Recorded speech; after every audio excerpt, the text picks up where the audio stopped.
দুনিয়াতে জান্নাতীরা প্রবাসীর মতোই। হাদিসে প্রিয় নবী সাল্লাল্লাহু আলাইহি সাল্লাম দুনিয়াকে মুমিনের জেলখানা বলে আখ্যায়িত করেছেন। ইরশাদ হয়েছে, পৃথিবী মুমিনের জেলখানা এবং কাফেরের জন্য জান্নাত। প্রকৃত মুমিন সর্বদা নেক কাজ করে এবং অন্যকেও সেই নেক কাজের প্রতি উৎসাহিত করে। এখানে জান্নাতি মানুষের বিশেষ গুণাবলী তুলে ধরা হলো।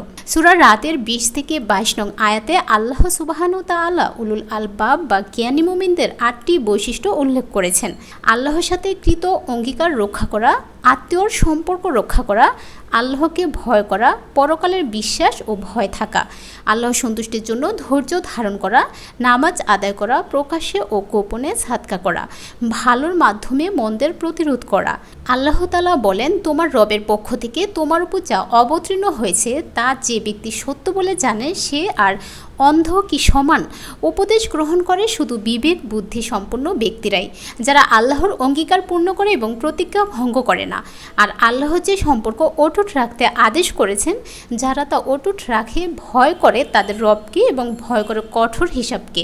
আর যারা তাদের রবের সন্তুষ্টি লাভের জন্য ধৈর্য ধারণ করে, নামাজ আদায় করে, আমি তাদেরকে যে জীবন উপকরণ দিয়েছি তা থেকে গোপনে ও প্রকাশ্যে ব্যয় করে এবং যারা ভালো দ্বারা মন্দ দূর করে, তাদের জন্য শুভ পরিণাম। যে জাতি নিজেদের অবস্থা পরিবর্তন করে না, আল্লাহ তাদের অবস্থা পরিবর্তন করেন না। মানুষ ইতিবাচক পরিবর্তনের চেষ্টা করলে আল্লাহ সেই চেষ্টায় সাহায্য করেন।